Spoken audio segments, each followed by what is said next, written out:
L'école d'abord. Pour tous les enfants différents. Pour notre futur. C'est l'école d'abord. Ouais, nous on veut l'école d'abord. L'école d'abord. Yeah!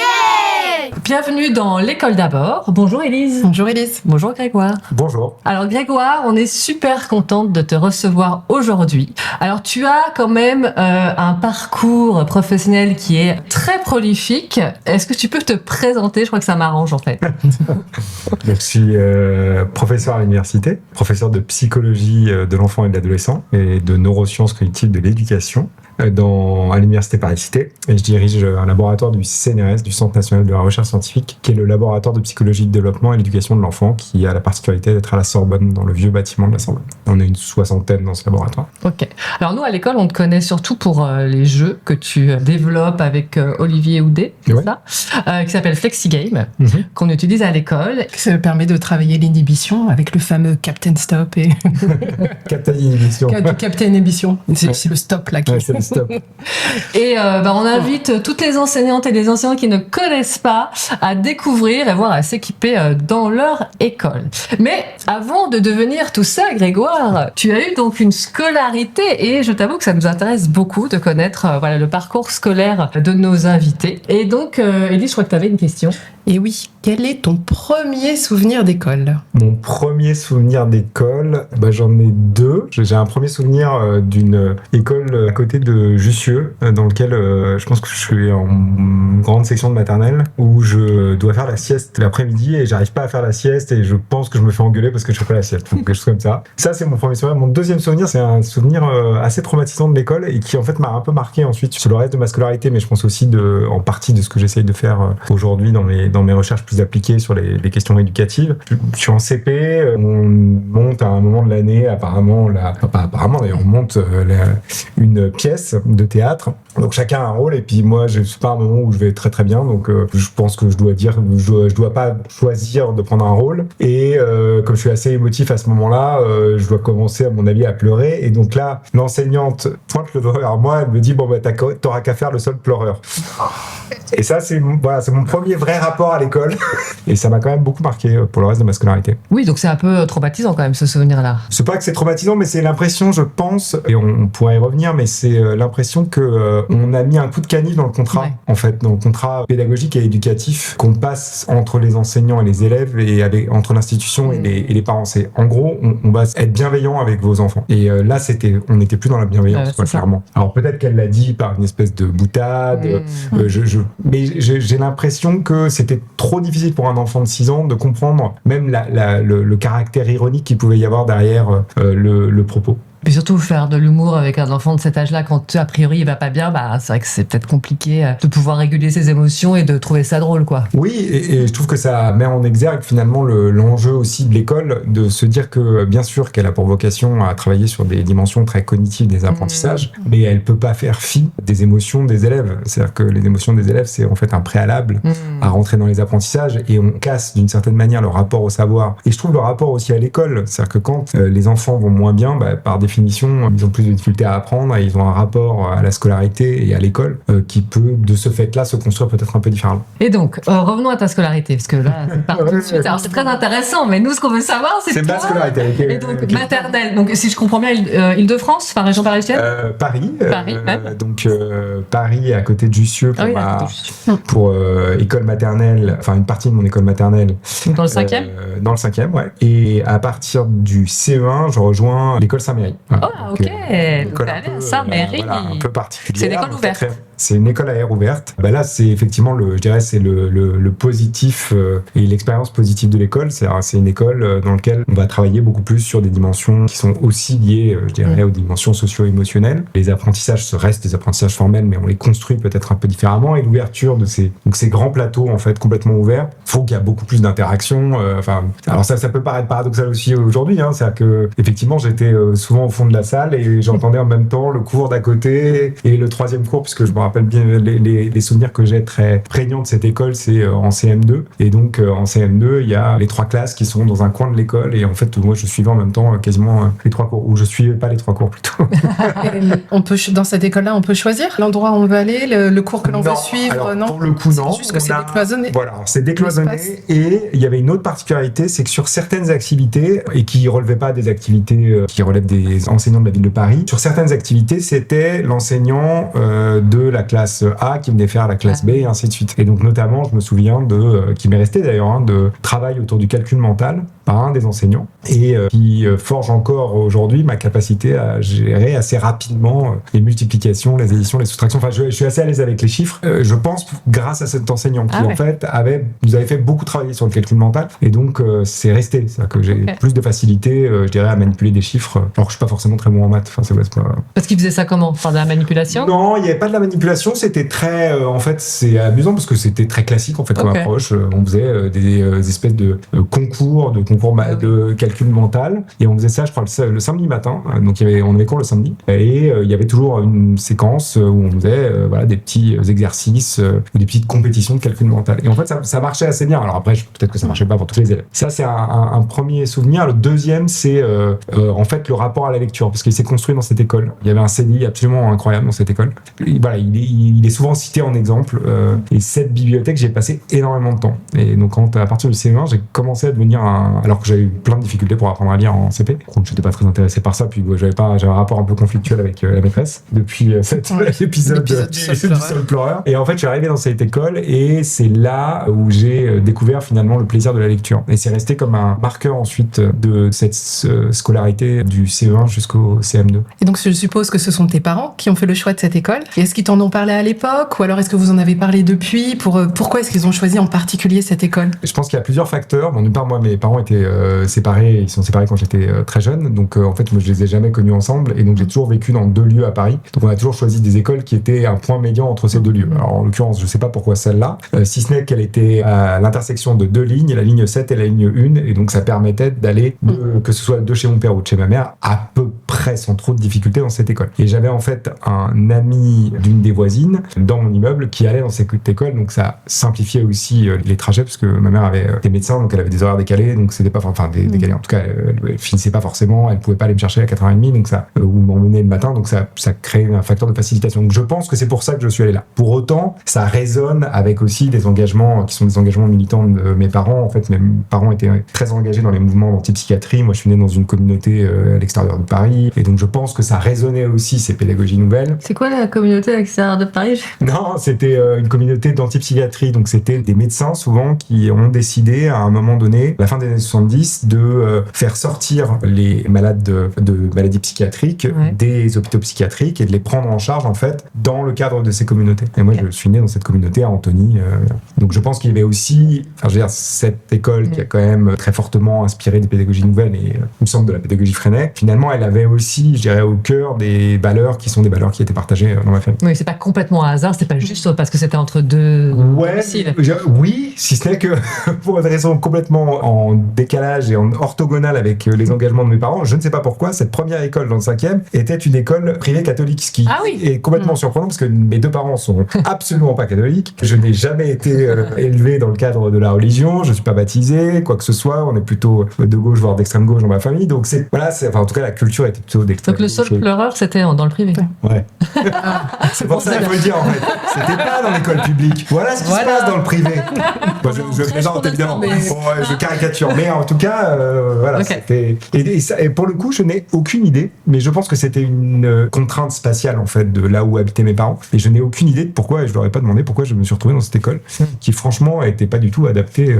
Et sa mairie, ça, oui, t'en as discuté avec eux, pourquoi? Non plus, mais je pense que c'était... Bon, d'une part, c'était quand même l'engagement pour l'école publique. Enfin, je suis très surpris que mes parents m'aient mis comme ça et m'aient lâché dans cette école privée au début. Et puis, je pense qu'il y avait quand même quelque chose qui résonnait avec des engagements qui étaient là. Mais je sais pas beaucoup plus que ça, mais c'est vrai que c'était amusant, Saint-Méry, parce que si je me rappelle de Saint-Méry, il y avait une chorale tous les samedis, donc tout ce qu'on a dit ensuite sur l'importance de la chorale. En fait, il y avait plein de choses qui étaient là et dont on revient maintenant qu'on semble redécouvrir les bienfaits de la chorale. Il y avait des projets projet, la pédagogie par projet, l'idée d'impliquer beaucoup plus les élèves, puisqu'il y avait aussi quand même influence de Freinet. Si je me rappelle bien, à la cantine, on était quand même c'est un peu ce qui se fait par exemple dans Cap Maternelle ou autre, c'est-à-dire de travailler sur ce temps du midi, engager les enfants beaucoup plus. Et c'est des choses qui existaient déjà dans cette école. Donc c'était et puis il y avait aussi ce travail entre les plus grands et les plus petits. Il me semble qu'on avait déjà il y avait déjà des choses du tutorat, des choses comme ça qui étaient déjà très impliquées. Et puis c'était quand même architecturalement, il faut aller la voir. Si un jour les gens ont la chance d'aller la voir, c'est une école très surprenante parce que il y a des rampes partout, il y a quasiment pas d'escalier et tout est effectivement à air ouverte et c'est comme ça une école au-dessus de la rue du Renard et c'est vers Beaubourg, surplombe et qui donne quasiment sur Beaubourg. Et je sais qu'ils ont fait un peu comme dans votre école, ils ont fait aussi un jardin sur le toit de l'école. Voilà, il y a aussi un gymnase et une piscine et c'est aussi là, moi ça a construit quelque chose dans mon parcours parce que quand j'ai été très jeune, j'ai commencé à faire de la piscine là-bas puis après j'ai fait de la compétition et je fais ça. Voilà. Et au niveau des relations sociales, des amis, t'as des souvenirs, t'en as gardé, t'as eu des inimitiés, t'as eu des soucis par exemple d'intimidation, de harcèlement, pas du tout. En tout cas à Saint-Méry, j'ai pas du tout gardé d'amis alors c'est que des saints, Saint-Victor, Saint-Méry, je me rends compte qu'il y a peut-être c'est ça les choix, je vous avais pas compris. Saint-Méry, j'ai gardé des amis notamment parce que beaucoup d'entre nous, on était à Saint-Méry et on est allé en fait au collège de secteur qui était François Couperin. Et donc en fait il y en a un certain nombre que j'ai suivi dans ma scolarité de ce fait-là. J'en ai pas gardé en tant que tel, mais il y en a quand même que j'ai suivi longtemps dans ma scolarité, jusque on va dire la fin du collège. Et puis sur un bout du lycée, puis je les ai encore vus un peu quand j'étais plus âgé, mais de cette période-là, j'ai pas gardé d'amis très proches. Après, c'est des gens qui, parfois, au détour d'une rencontre, que je peux recroiser, mais c'est pas des amis proches comme je peux avoir des amis proches de mon lycée notamment. Ok. Et donc, situation particulière dont tu te souviens socialement, des choses que t'aurais marquées? Non, à Saint-Méry, je trouvais c'était plutôt un environnement, je trouve, très soutenant d'un point de vue des interactions sociales et des interactions entre élèves. Moi, j'ai plutôt que des bons souvenirs. Enfin, j'ai l'impression d'avoir plutôt traversé une scolarité facile de ce point de vue-là. François Couperin, c'était un peu plus divers, je pense. Enfin, c'était aussi très divers, hein, Saint-Méry, quand même. Quand moi, j'ai fait ma scolarité, c'était il y a très très longtemps. J'ai commencé à Saint-Méry il y a plus de 40 ans, donc voilà. Et donc, c'était pas non plus Saint-Méry qu'on connaît aujourd'hui. C'était une Saint-Méry très très diverse, parce que le 4e restait encore diversifié. Enfin, en tout cas, il y a une diversité sociale plus forte. Et François Couperin l'était aussi, en fait. Et donc, c'était un peu paradoxal, parce qu'en même temps, on est en plein cœur de Paris, et en même temps, il restait de la diversité encore dans ces milieux-là. Couperin, c'était plus... Ouais, les interactions, c'est aussi une interaction entre collégiens, donc c'est un peu plus rude, quoi, par moment, mais j'ai jamais eu de phénomène de harcèlement, de situation où... Enfin, c'est pas les autres qui me faisaient sentir mal à l'école, pour dire les choses simplement. Le mal-être, il venait pas forcément des autres. Au contraire, c'était plutôt le facteur, je dirais, qui était le facteur soutenant dans mon désir et dans mon rapport à l'école. C'était plutôt, je dirais, la partie positive d'aller à l'école le matin. C'est de se dire, je vais retrouver mes copains et mes copines et ça va être sympa, je vais pouvoir... Et la partie négative, alors, c'était quoi? C'était tout le reste. Non, mais moi, j'ai traversé une scolarité très compliquée parce que je pense que j'étais pas un élève facile. Pour moi, alors, je pense qu'à Saint-Méry, c'était pas le cas. À Saint-Méry, c'était relativement simple et c'était relativement apaisé. J'ai jamais été un bon élève, mais globalement, je me débrouillais, quoi. Et je pense qu'en primaire, en élémentaire, c'est quand même beaucoup plus simple.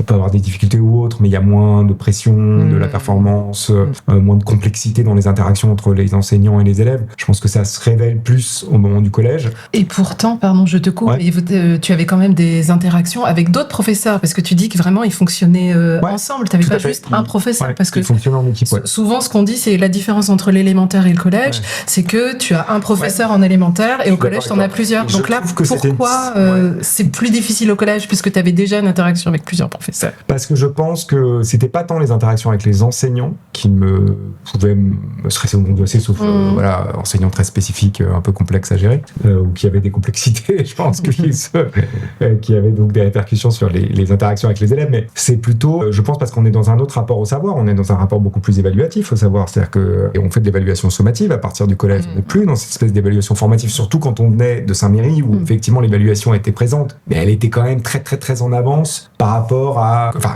pas en avance par rapport à ce qu'on connaît aujourd'hui. C'est en fait, il fonctionnait déjà sur la façon dont on fonctionne aujourd'hui, c'est-à-dire plutôt avec l'acquisition de compétences et ainsi de suite. Donc le rapport au savoir, il pouvait être complexe d'une certaine manière, mais il n'y avait pas ce jugement social du fait qu'on a eu une mauvaise note et ainsi de suite. Et en fait, quand je suis rentré au collège, en gros, moi j'étais un mauvais élève, donc j'avais des mauvaises notes tout le temps. Quand vous avez tout le temps des mauvaises notes, globalement, votre rapport à l'école, il est plutôt pas hyper positif. C'est-à-dire que vous savez que généralement, ça va pas bien se passer pendant le contrôle. Moi, en plus, comme j'étais pas particulièrement engagé dans les apprentissages, j'avais pas vraiment compris l'intérêt d'apprendre et de réviser, donc j'apprenais pas, je révisais pas. Donc a priori, c'était, je dirais, le meilleur contexte pour avoir des mauvaises notes. Et donc j'ai passé mon temps à avoir des mauvaises notes. C'est vrai que en fait, c'est pas très agréable. Quand on est dans une situation où on a systématiquement des retours négatifs sur ce qu'on produit. Et donc je pense que ça a été ça ma difficulté vis-à-vis de l'école. Aussi parce que, d'une part, j'ai un rapport à l'autorité très très très complexe. C'est-à-dire que je supporte pas l'autorité, quelle qu'elle soit. C'est aussi pour ça que je fais ce travail. C'est un des seuls travails dans lequel il n'y a pas d'autorité. Non, c'est vrai, il n'y a pas de rapport hiérarchique à l'université.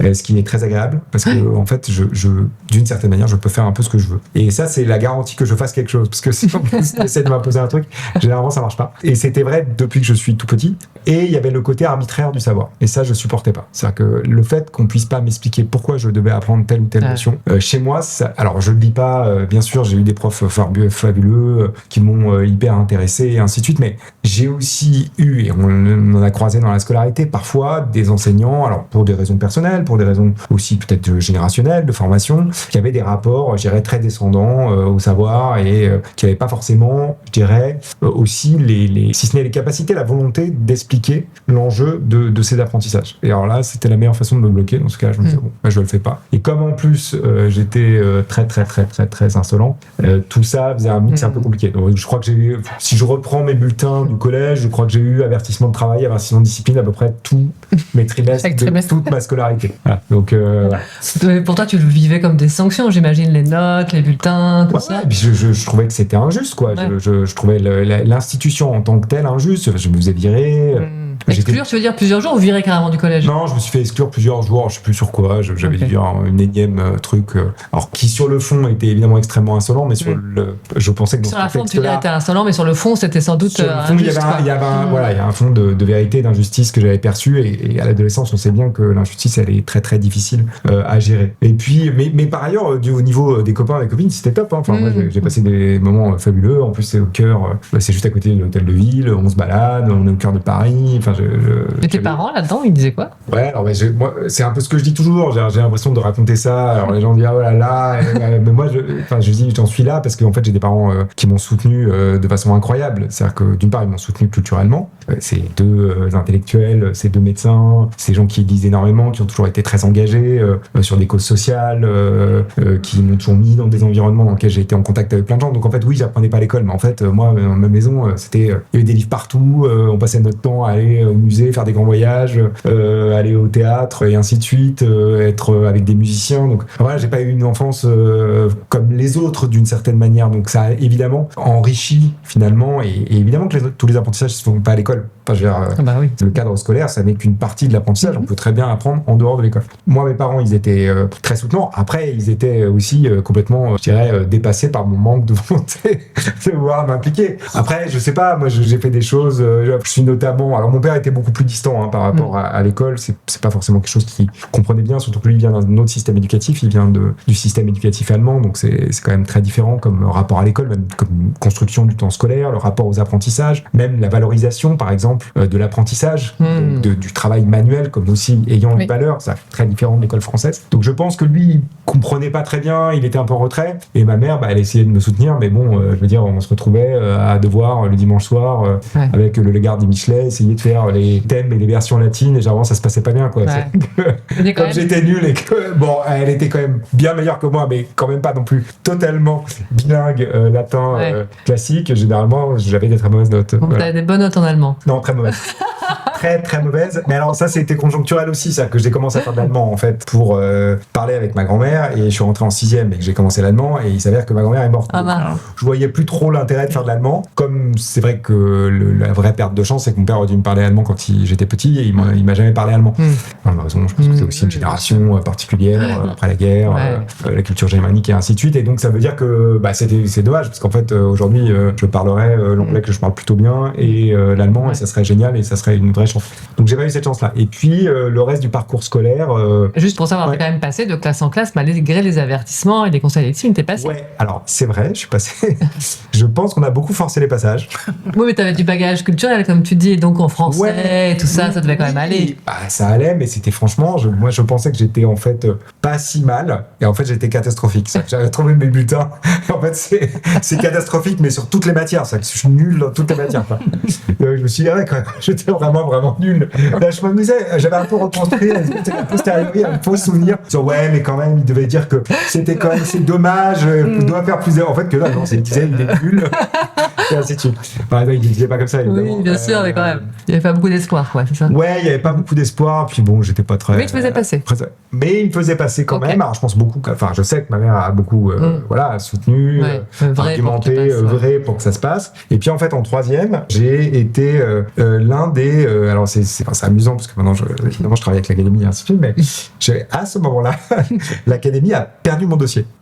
Donc, je n'avais pas de lycée d'affectation. C'est-à-dire que tout le monde avait un lycée d'affectation, sauf 400 ou 500 élèves à Paris. Il faut se rappeler, ça, c'était il y a 32 ans, 33 ans. Quoi. Donc, moi, je n'avais pas de lycée. Donc, ensuite a commencé une espèce de travail de transhumance de ma maman, d'un lycée à un autre parisien, pour essayer de me trouver une place. Et donc, chaque lycée disait, il n'y a pas de dossier. Le dossier. Ça va peut-être être compliqué de le prendre. Donc, finalement, j'ai eu une place dans un lycée dans le 13e, à côté de chez mon père. Mon père habitait au Gobelin, qui était en fait un lycée dans lequel il y avait une seconde générale, mais il n'avait que des premières technologies. Et ce qui n'était pas forcément un problème, j'aurais orienté vers le technologique, mais c'était pas du tout mon objectif. Tu savais déjà ce que tu voulais faire à ce moment-là? Moi, je sais ce que je veux faire depuis que j'ai 6 ans, moi. Ah, c'est vrai? Ouais. Ah, mais tu savais? Je voulais être chercheur et je voulais avoir un doctorat. Ah oui, quand même. Je savais pas dans quoi, mais c'était ça mon objectif. C'est quand même étonnant, là, cette année. C'est venu, mais Elisabeth Borne avait raison. Ouais, là, c'est ça. Elisabeth, si tu nous entends. Non, mais je pense que c'était particulier aussi. Mon père travaillait, quand j'étais jeune, mon père travaillait encore à Jussieu. Il faisait des travaux sur le cerveau des rats, notamment. Et donc, j'avais quand même été exposé. C'est ce que je dis. Enfin, c'est aussi les environnements culturels, quoi. Oui, le contexte. Il y a pas beaucoup d'enfants qui vont dans un laboratoire dans lequel on fait de l'enregistrement intracérébral du rat, des trucs comme ça. Donc, mais moi, c'est vrai que ça a toujours été ce que je voulais faire. Alors après, je n'avais pas tout à fait mis en adéquation mon objectif, les efforts que je fournissais, et donc j'avais pas de lycée en fait. Et donc t'as fait ce lycée dans le 13e quand même, la seconde. Non, alors en fait, au dernier moment, mon père a pris la décision, et là il faut lui donner raison, parce que je pense qu'effectivement ça a aussi construit après d'autres choses. Il a dit c'est pas possible, privé. Je peux pas, donc tu vas montrer. Et donc j'ai fini, mais encore une fois, je dis que voilà, quand les gens me disent mais vous finissez prof, mais vous allez dire à l'école. Je dis attendez, moi j'ai une famille qui a tout fait pour en fait que ça passe. Et c'est exactement. Et je dis en fait, ce qui est pas normal, c'est qu'un enfant avec le même dossier scolaire que moi, il peut pas finir là où j'ai fini. C'est parce que moi j'ai été en fait rattrapé en permanence et j'avais cet énorme filet de sécurité qui fait qu'en fait globalement j'ai toujours réussi à. Donc le contexte social a quand même son importance. Énorme. Et c'est ça le problème de notre système éducatif. En fait, quelqu'un qui a le même dossier que moi ne passe pas déjà, et il est orienté largement avant. Enfin, il est orienté en 5e ou en 3e. Je veux dire, avant on orientait dès la 5e. Je veux dire, en 5e ou en 3e, j'aurais dû être orienté. Je veux dire, avec le dossier que j'avais. Mais voilà, on connaissait le contexte, on connaissait la profession des parents, donc peut-être qu'il va réussir. Donc je finis au collège Sévigné, dans le lycée. Ouais, enfin c'est un collège, il s'appelle collège Sévigné, mais ça va de la maternelle jusqu'au lycée, qui n'était pas du tout le collège Sévigné de maintenant, qui était quand même, bon voilà, très investi par les intellectuels de gauche. Alors c'est peut-être encore le cas, mais c'était beaucoup plus le cas. Les fils et les filles ministres venaient mettre leurs enfants là. C'était évidemment segrégué socialement, faut être très clair. Là, on est quand même dans le plein 5e arrondissement, donc voilà. Et c'est pareil, j'ai un peu fait ma scolarité comme ça. J'ai forcé le passage de la seconde à la première. Je me rappelle d'un moment absolument génial où donc ils voulaient me faire redoubler en seconde, mais en même temps sur le bulletin ils avaient dit que j'aurais pu passer quand même en première L. Donc dans la commission d'appel, ma mère a fait une espèce de plaidoirie extrêmement convaincante manifestement, parce que j'ai réussi à passer en première S. Donc j'ai fait en première S, terminale S. J'étais complètement nul, je ne comprenais rien. Voilà. Bon après non mais j'étais pas tout le temps nul partout, j'avais quand même par exemple la bio j'étais pas complètement nul, mais j'étais suffisamment nul pour que ça se voit pas sur mes bulletins. Les notes étaient quand même très mauvaises, et j'ai fini ma scolarité là-bas. T'as quand même eu ton bac? Ouais, j'ai eu mon bac avec mention. Oui, d'accord. Non, mais enfin voilà. En fait, ce qui m'a permis de me rendre compte que si je bossais un tout petit peu, en fait, je pouvais quand même réussir à un certain nombre de jeux. Mais j'avais juste pas très. Donc c'est à la fin que t'as bossé en fait. Ouais, enfin 3 semaines avant le bac, j'ai dû bosser. Okay.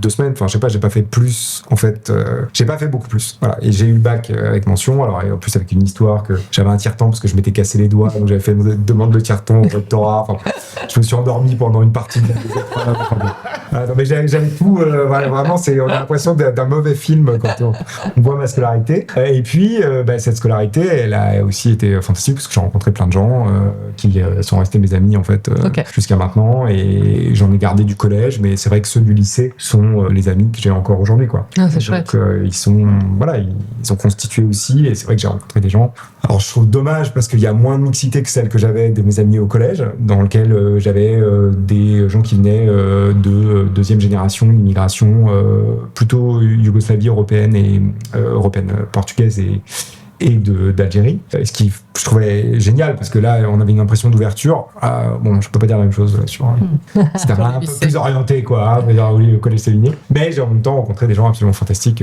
par ce qu'ils faisaient, quoi. Dont les parents avaient des postes de chercheurs. C'est ce que tu voulais faire. Exactement, c'est ce que je voulais faire. Et tu les as suivis? Vous êtes allés ensemble ensuite à l'université? Alors eux, on est tous rentrés à l'université en même temps. Jussieu du coup?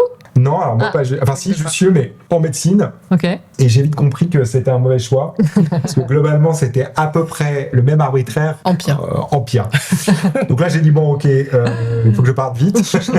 Donc au bout de 3 semaines, je savais que j'avais déjà j'étais foutu. Donc je suis allé aux examens. Je crois que j'ai été classé. Donc le numerus clausus c'était à je sais plus combien, mais enfin il y avait 680 personnes dans la promo. Je pense que j'ai été 630e. Tu es quand même resté jusqu'au bout. Non, ça c'était le premier semestre. Après je suis pas. Je suis pas retourné.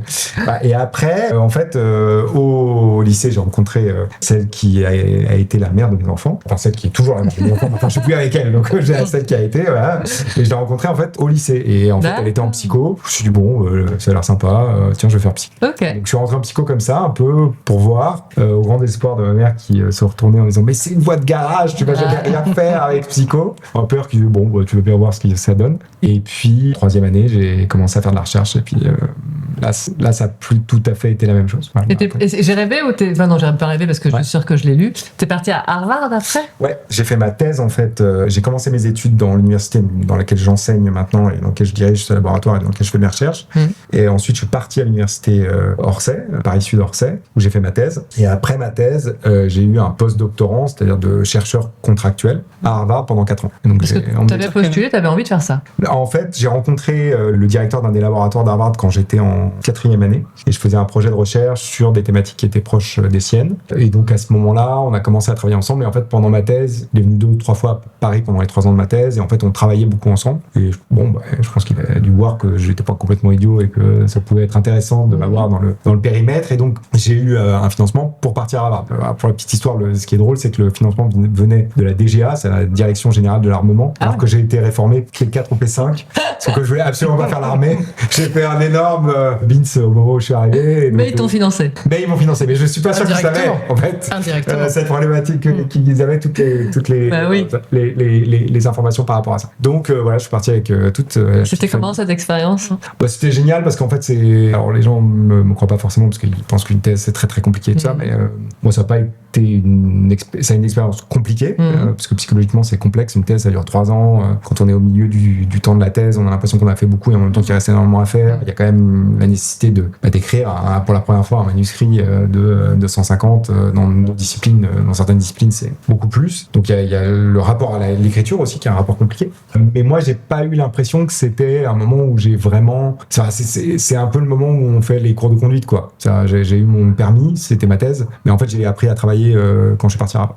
Okay. Et donc à Harvard, j'ai compris ce que ça voulait dire de travailler et surtout comment on pouvait avoir du plaisir à travailler, et travailler beaucoup et voilà, de produire du savoir, de produire de la connaissance, de réfléchir à ce qu'on fait et de prendre du plaisir finalement à l'engagement dans le travail. Et c'est vraiment à Harvard que je l'ai appris. On est dans la motivation intrinsèque là. Ouais, non, mais vraiment, enfin, c'est amusant parce qu'elle est tardivement en fait. J'avais cet objectif, mais finalement je me donnais pas forcément les moyens. Et quand je suis arrivé à Harvard, je me suis dit, mais en fait, fait, j'avais quand même, quand je suis rentré à l'école élémentaire, je voulais être chercheur, je voulais faire un doctorat. Et puis, je m'étais dit qu'un jour, je vivrais aux États-Unis. Je l'ai fait. Et puis ensuite, je suis revenu en France. Et en anglais, alors, tout ça, là-bas. Et tu parlais anglais déjà avant? Enfin, j'ai appris à parler, non, puisque je faisais allemand première langue. Bah oui, c'est ce que j'ai cru comprendre. Donc, à la fin de ma scolarité, j'ai échangé. Mais en fait, mais c'est toujours pareil. C'est, voilà, les opportunités qui sont offertes par ta classe sociale. Moi, je suis parti 2 étés à New York, travailler dans les centres sociaux, à Harlem. Mais parce que, voilà, une amie de mes parents dirigeait une grande association qui s'occupait de plein de centres sociaux à New York. Et donc, j'avais la possibilité d'aller à New York. Donc, je suis allé 2 étés à New York, travailler dans les centres sociaux avec... ce bain de langage-là, c'est le meilleur, quoi. Ouais, c'est sûr que ça m'a forgé. J'ai aussi appris, très honnêtement, en regardant plein de séries, parce que je passais mon temps à regarder des séries, sans les sous-titres. Et en fait, ça a formé mon oreille. Donc, j'étais pas hyper à l'aise, mais en fait, en 4 ans, je suis devenu, globalement, si ce n'est bilingue, en tout cas, je suis très, très... Fluent in English. Exactement. All right. Moi, je suis moitié hollandaise, tu vois, donc ça, je parle bien anglais. Mais ceci dit, c'est vrai que c'est hyper important et c'est pas facile pour nos propres enfants de faire perdurer l'héritage des langues. Simple. Ouais, c'est compliqué. Non, mais et puis il y a aussi le fait de l'exposition à la langue. Moi, j'avais mon petit garçon, il est arrivé quand il avait 3 mois et demi aux États-Unis. Il parlait beaucoup mieux l'anglais que le français. Il parlait le français avec un horrible accent, mais à couper au couteau américain. J'avais pas horrible, à couper au couteau. Et il est rentré en France et c'était terrible parce que c'est d'observer un enfant. Parce que normalement, on observe toujours l'enfant dans des acquisitions. C'est un aspect cumulatif de l'apprentissage. Il apprend et globalement, il cumule un peu des compétences. Là, c'est voir la chose inverse s'opérer. C'est-à-dire que je voyais des pans entiers de son vocabulaire qui disparaissaient quasiment de façon quotidienne. Enfin, c'était terrible. Et donc, au bout du compte, il a tout perdu. L'anglais? Tout. Ah oui. On est rentré quand il avait 4 ans et demi. Et en fait, c'est pas suffisant. Et tu l'as pas, lui, du coup, envoyé faire des voyages et tout ça? Non. Il se débrouille. Franchement, il se débrouille bien. Il a quand même gardé l'oreille. Et voilà. Et bon, pour la petite histoire, le côté drôle de l'histoire, c'est que sa sœur, elle est américaine, mais parle, l'anglais avec un niveau catastrophique. Mais elle est américaine. Voilà, ça a été. On va conclure cet épisode. Donc, c'était super. On va avoir un 2e épisode où tu seras notre invité. On va parler d'autres choses, de choses un peu plus sérieuses. En tout cas, on te remercie déjà beaucoup pour ce premier épisode. Vous pouvez nous retrouver sur les réseaux sociaux @lesedis et puis Grégoire dans ses nombreux ouvrages, Flexi Game, je le rappelle. Et on vous dit à très bientôt. À bientôt.